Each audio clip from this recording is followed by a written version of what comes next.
Modernism was a revolutionary aesthetic movement that emerged during a time of profound change. It stemmed from a radical shift in how people thought and experienced the world, driven by social upheavals and transformations in the late 19th and early 20th centuries. This period marked a pivotal moment across all levels of society, disrupting the sense of continuity and purpose that had been rooted in the Victorian era. Unlike the classical realism, which aimed for a stable, almost God's eye perspective, modernism embraced experimentation and innovation. It focused on capturing fleeting impressions and the fragmented nature of modern life, reflecting how chaotic and unpredictable the world had become. Many describe modernism as a kind of literature of mourning. It's like a lament for the loss of a golden age of unity and belonging that seemed to have vanished. As we explore this movement, keep in mind how it connects to our overall theme of exploring the transformations in art and culture during this revolutionary time. Let's take a closer look at the social and historical context that shaped modernism. During this period, rapid urbanization and industrialization transformed societies at an unprecedented pace. Rural populations were suddenly thrust into bustling, anonymous cities, which was quite a shock and created a sense of dislocation. At the same time, there was a significant shift of power away from landowning gentry toward industrialists, reflecting broader economic changes. Religions that once provided spiritual guidance were increasingly displaced by Enlightenment humanism, leaving many feeling spiritually adrift or displaced. The devastation of the First World War was a critical turning point. It shattered the optimistic belief in progress and reason that had underpinned much of 19th century thought. The language of progress now seemed hollow in the face of such destruction and loss. In this atmosphere of collapse and uncertainty, artists reacted by creating closed symbolic systems, using myth, tradition, or psychology to find some stability or certainty amidst the chaos. These responses were attempts to find meaning and order in a disintegrating world, which is a key theme running through modernist art and literature. Let's talk about the crisis of language. Both structuralism and modernism emerged from a shared perception that Western European language was really going through a deep, fundamental crisis. In an industrial society, discourse, meaning the way we communicate, had shifted. It became primarily a tool for science and commerce, losing its richness and depth. It was almost like language was being robbed of its vibrancy and turned into something bland, driven by a profit-hungry culture that valued convenience over meaning. Modernist writers responded to this by foregrounding language itself. What does that mean? Essentially, they made language strange and palpable, more aware of its constructed nature, so that readers couldn't just take it for granted. Instead of language serving as a transparent window to reality, they wanted us to see it as an object in its own right, full of value and emotion. This shift led to what we call intransitive writing. Language was no longer simply a mirror reflecting the world. It became something to be examined, questioned, and appreciated for its own sake. This change is crucial because it reflects how modernist writers challenged traditional notions of communication and meaning, aligning with the broader theme of questioning and redefining our relationship with language. Today, I want to explore how modernism aligns closely with Russian formalism, which focused on uncovering the techniques behind aesthetic effects. A key idea here is defamiliarization, or ostrany, which means that the purpose of art is to make us see familiar things in a new way. When we go through our daily routines, we often stop noticing the ordinary. Art works to bring that back into our awareness. Modernist poets, in particular, used what's called controlled violence on language, intentionally deforming it to stretch our perception and prolong the act of noticing. This manipulation of language isn't random. It's a deliberate effort to heighten our perception of the ordinary. Both formalists and modernists see art as a way to experience the artfulness of an object, its unique qualities, rather than just accepting its external appearance. This approach encourages us to look deeper, to see beyond surface reality, and appreciate the artistic process that reveals the object's inherent aesthetic qualities. In the bigger picture of this presentation, This connection highlights how modernist art challenges us to re-engage with the familiar, transforming everyday perceptions into fresh, artistic experiences. Let's take a closer look at T.S. Eliot and his ideas about tradition. His essay, Tradition and the Individual Talent, published in 1919, was incredibly influential in shaping modernist criticism. Eliot argued that writers need to develop a historical sense, meaning they should see themselves as part of a larger literary tradition.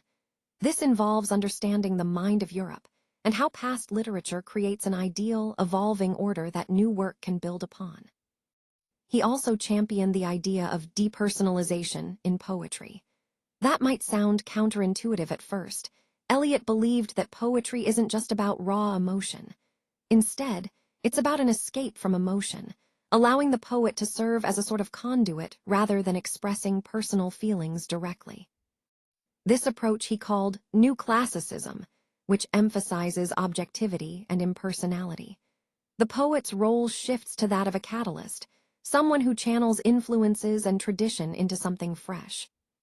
Connecting this to our overall theme, Eliot's ideas highlight how modernist writers saw themselves as part of an ongoing conversation, using tradition as a foundation for innovation, but doing so with a sense of detachment from personal sentiment. Let's talk about the objective correlative and its connection to imagism. Eliot introduced the idea of the objective correlative, which is essentially a set of objects or a chain of events that serve as a kind of formula to evoke a specific emotion. The idea is that certain images or scenarios can directly trigger feelings in the reader, creating a more visceral connection. This concept ties closely to imagism, a movement that Ezra Pound and T.E. Hulme championed. Imagism called for a kind of language that was hard and stone-like, emphasizing clarity and a direct connection to the physical world. They wanted poetry that was stripped down, no excess, no flowery romantic gush or overly sentimental feeling. The ideal imagist poem was supposed to be laconic and gritty, short, punchy, and to the point. This was part of a larger reaction against what was seen as the softness of middle-class liberalism at the time. It was a kind of tough, masculine discipline in art, reflecting broader cultural shifts towards strength and directness. So both the objective correlative and imagism are about creating a more immediate, physically grounded emotional experience, something that fits into the overall modernist push for clarity and honesty in art. So, while some modernists chose to focus on gritty external images and concrete details, others like Virginia Woolf took a different route. She was more interested in exploring the fluid, diffuse, and semiotic depths of the mind. Woolf's style is really about capturing the inner flow of consciousness, moving away from sharp, fixed truths. Her approach was a kind of resistance to the rigid, patriarchal world, which is often symbolized by the character of Mr. Ramsay in To the Lighthouse. Instead of presenting a single, fixed perspective, Woolf sought to dismantle traditional notions of gender by dispersing fixed points of view within her stories. This means she emphasized multiple receptivity, the idea that consciousness isn't a single, unified thing, but a complex, layered experience. And she rejected the so-called masculine insistence on definite, concrete opinions. Overall, Woolf's work invites us to see consciousness as multidimensional and open to different perspectives, which ties into the larger theme of challenging traditional, binary understandings of identity and perception. Let's take a closer look at James Joyce and his use of epical structure. Joyce's Ulysses is a quintessential example of modernist literature, intentionally designed to echo the ancient unity of myth. It's not just a story. It's a carefully crafted work that employs a wide range of narrative techniques to organize and make sense of the world around us. You can really see how it wears its artificiality openly. Joyce isn't hiding the fact that it's constructed, and that's part of its strength. Now, one of the key methods Joyce uses is what's called the mythic method. Basically, he's trying to give shape and meaning to what T.S. Eliot described as the immense panorama of futility and anarchy in modern history. By drawing on myth, Joyce attempts to create a sense of order amid chaos, giving contemporary life a kind of epic significance. However, this approach hasn't gone uncriticized. Some critics, like George Lukács, argued that Joyce's focus on formal virtuosity, his mastery of structure and technique, makes his portrayal of events seem somewhat static. They felt that this emphasis on form might weaken the sense of actual, lived experience, leading to what some saw as an attenuation of actuality. So, in the context of our overall exploration of literary structures, Joyce's work exemplifies a deliberate, mythic epical approach that seeks to find meaning in the modern world, even if it invites debate about how vividly it represents real life. Modernism, often described as a literature of mourning, reflects a deep sense of loss and fragmentation. In the works of Eliot, Joyce, and Woolf, we see this fragmentation depicted as painfully and tragically real, highlighting how modern life feels disjointed and unstable. This movement is haunted by a nostalgia for a bygone era, an idealized golden age, when life was more integrated, more whole, more communal. While the search for truth and beauty continues, it's increasingly seen through the lens of shattered surfaces, what Eliot called shattered fragments shored against our ruin. Essentially, beauty and meaning are no longer clear-cut, but are found within these fractured images. This profound sense of loss and dislocation led many modernists to turn to mythology and archetypes. They sought comfort and stability in these ancient stories and symbols, hoping to find rhythmic patterns in the human psyche that could remain constant despite the chaos of modern life. All of this ties into the larger theme of modernist literature as a reflection of a world in transition, struggling to find coherence amid fragmentation, yet still searching for meaning and connection through enduring symbols and myths. Let's take a closer look at new criticism, which emerged in the mid-20th century and is closely linked to modernist aesthetic principles.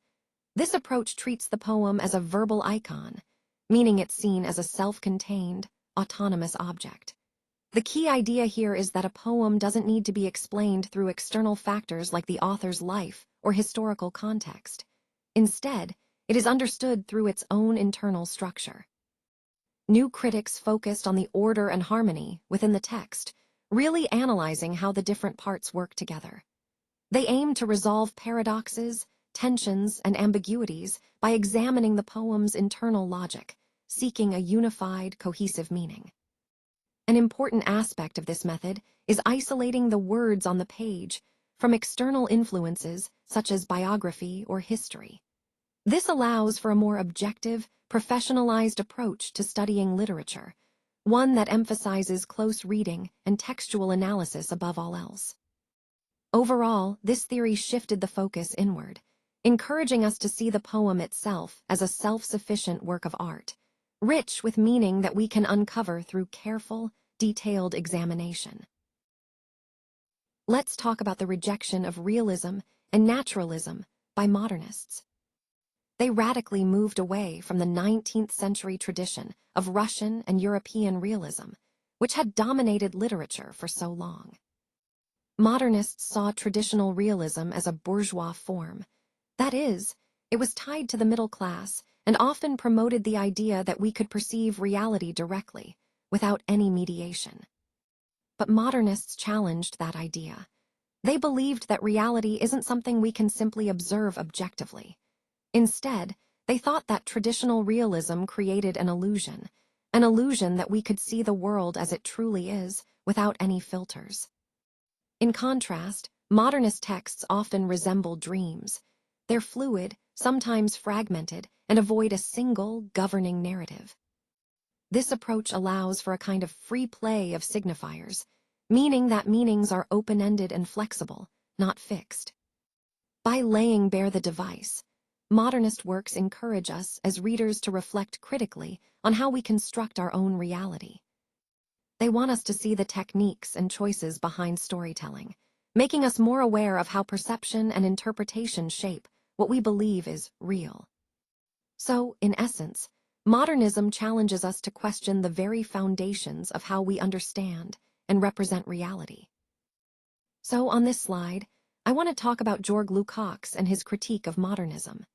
Lukács was a Marxist critic who saw modernism as a kind of decadent product of late capitalist society.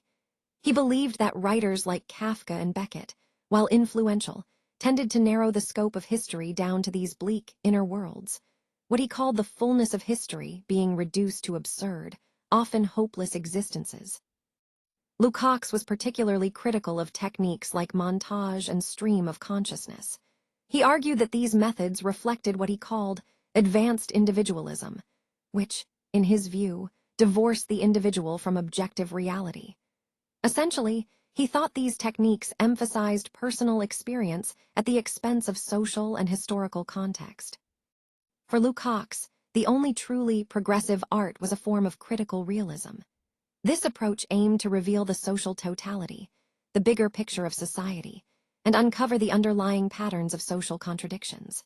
So overall, Lukács's critique reminds us that, from his perspective, great art should serve to illuminate social realities and collective history, not just explore individual or absurd inner worlds. This connects to our broader theme of how different critics interpret the purpose and impact of modernist art and literature. Let's talk about Bertolt Brecht and the alienation effect. Unlike Lukács, Brecht believed that revolutionary art needed to use every possible formal device to really capture the living force of reality. He pioneered what's called the alienation effect, or Verfremdungseffekt, which is all about making the familiar world of social injustice seem shockingly unnatural. The idea is to prevent the audience from becoming emotionally absorbed in the story, so they stay aware of the social issues at play. Brecht rejected the kind of servile empathy often found in bourgeois theater, where the audience simply identifies with characters. Instead, he wanted to create contradictions within the audience, things that make them think critically instead of passively watching. His approach was very much a form of modernism, but it was also deeply politicized. It aimed to actively engage viewers and inspire them towards social change.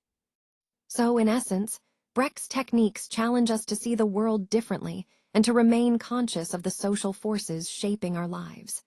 This is a key part of the overall theme we're exploring, how art can be a tool for activism and transformation. Let's explore Theodor Adorno's perspective on art as a form of resistance. Adorno believed that difficult and technically demanding art serves as the only real theater for resisting the administered universe of the 20th century. In other words, he saw challenging art as a way to push back against the standardized, mass-produced culture that tends to dominate society. He argued that when art remains detached from the dominant reality, meaning it doesn't simply mirror what everyone accepts as normal, it gains the power to critique conformist trends.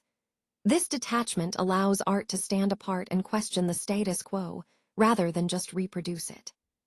For Adorno, realistic narratives, which aim to depict everyday life straightforwardly, often end up just reproducing the facade or surface of a diluted reality. They don't really challenge or reveal deeper truths.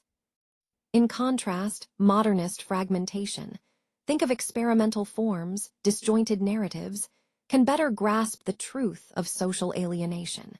It reflects the fractured, often confusing experience of modern life, exposing underlying discontent. He also pointed to the desolate fictions of writers like Kafka and Beckett. These works provide what he called negative knowledge of modern society, meaning they reveal what society is not willing to acknowledge. They act as irritants that disrupt the culture industry's sanitized narratives and challenge complacency. Overall, Adorno saw difficult art as a vital form of resistance, an essential way to critique, question, and ultimately challenge the dominant social order. Let's talk about narrative innovation during the modernist period, focusing on how it changed the way stories are told through time and perspective. Modernism introduced some radical new methods that moved away from the simple, straight chronological order we're used to. Instead of following a clear, linear timeline, practitioners began to play with the order of events, using techniques like analepsis, which is essentially a flashback, and prolepsis, or anticipation, to create a more complex and layered narrative. One of the most significant shifts was toward internal focalization. This means that stories started to be told through the limited, subjective perspective of a single character, giving us a more intimate and personal view of events. This subjectivization of reality reflected a broader philosophical movement away from the idea of a single, all-encompassing truth. Instead, it emphasized individual perception and meaning, highlighting the idea that reality is experienced differently by each person. Connecting this to the overall theme, modernist narratives challenge us to see stories not just as objective facts, but as filtered through individual consciousness and perception, which ultimately emphasizes the fluid, subjective nature of human experience. So, on this slide, we're looking at what's called the decentering of the subject, which was a major outcome of the structuralist and modernist movements. Essentially, this means that the traditional idea of the individual as the central source of meaning was challenged. Instead of seeing the human subject as the starting point or the endpoint of meaning, these movements showed that the individual is actually shaped and constructed by language and culture. Modernist texts, in particular, often depict characters who seem to have only hollow shells of individuality. They speak in fragmented clichés, which illustrates how traditional notions of a unified, coherent self are breaking down. This ruination of traditional constructs of identity reflects a world where the idea of a unitary, bounded self no longer holds up. Instead, it's become fragmented and permeable, meaning identities are more fluid and less fixed than we might have once believed. Overall, this shift highlights how modern thought and literature moved away from the idea of the autonomous individual and toward understanding identity as something more complex, constructed, and influenced by external forces. It's a key concept that ties into the broader themes of how modernism challenges traditional ways of understanding human nature. Let's talk about how myth, anthropology, and the modern mind connect in this context. Many modernist writers saw myth as more than just stories. They viewed it as a model of psychological wholeness, something that helps us understand our relationship with ourselves and the world around us. With the linguistic turn, this idea evolved. Myth was then seen as a kind of grammar of the human mind, meaning it reflects universal structures that shape how we think and tell stories. Any specific myth could be reduced to these underlying patterns, highlighting common human experiences across cultures. For writers who were concerned about the alienation caused by modern life, anthropology offered a compelling image of community and natural wholeness, something often found in archaic societies. These societies seem to embody a sense of unity and connection that many modern individuals felt was slipping away. This concept of mythopoeia, or the creation of myths, was an effort to preserve a world of shared values. It was a way to hold onto meaning and coherence in a time when many felt their culture was collapsing or losing its sense of stability. So overall, this slide shows how myth and anthropology served as tools or models for understanding and resisting the disconnection of modernity, helping us find a sense of psychological and communal wholeness. Now, let's explore the idea of the unconscious of the text. Modern psychoanalytic criticism, especially influenced by the so-called linguistic turn, shifted our focus away from the author's life and background, and instead directed it toward the formal mechanisms within the text itself. This means we're looking at how the text operates internally, its language, structure, and symbols. In the context of modernist literature, we often talk about the text as having an unconscious, which can be thought of as a repressed or hidden layer of historical or psychic reality. This unconscious reveals itself through what we call symptomatic silences, those moments in the text where something is left unsaid, but implied, and through incoherences or contradictions that challenge straightforward interpretation. A key figure here is Jacques Lacan, who famously claimed that the unconscious is structured like a language. What he meant is that the unconscious operates through a system where the signified, the concept or meaning, slips beneath the signifier, the word or symbol itself. This sliding movement creates a complex web of meaning that's never fully fixed. Finally, art, including literature, functions to perform the structure of desire. It approaches what Lacan called the impossible thing, or the real, that elusive core of experience or truth that can never be fully symbolized or articulated. So, in essence, modern texts and art are engaging with this tension, trying to express or get close to something inherently beyond complete representation. All of these ideas connect back to our overall theme, understanding how texts encode and reveal unconscious layers, making them rich sites for psychoanalytic and formal analysis. Let's explore the concept of the urban flaneur and how it relates to modernity. The flaneur is a key figure in modernist studies. Think of him as the stroller or window shopper who casually observes the bustling city around him. He's detached, almost like an outsider, taking in the phantasmagoria of the modern urban landscape, which means the dazzling, ever-changing spectacle of city life. This idea comes from Walter Benjamin's studies of Baudelaire and 19th century Paris. The flaneur embodies the dandy, someone who observes his sensations with a kind of stylish detachment. He's not fully immersed, but rather analyzing and experiencing the city from a distance. Later critics expanded on this concept to include the female, flaneuse. Using Virginia Woolf's work, they explored how women experienced and navigated urban life and identity in the context of modernity. What's fascinating here is how this fascination with the city reflects a deeper connection between aesthetics and technology in the modern era. The city isn't just a backdrop. It's intertwined with how we perceive ourselves and our environment, blending visual culture with technological advancements. So overall, the urban flaneur symbolizes a modern way of engaging with the city, detached yet deeply observant, highlighting how modernity reshapes our sensory experiences and our relationship with urban spaces. Now, let's look at the transition to postmodernism. It's often seen as a kind of continuation and evolution of modernist ideas, but it also breaks away from some of its predecessors' attitudes. For example, while modernism was characterized by a kind of mourning for lost unity, postmodernism tends to celebrate fragmentation.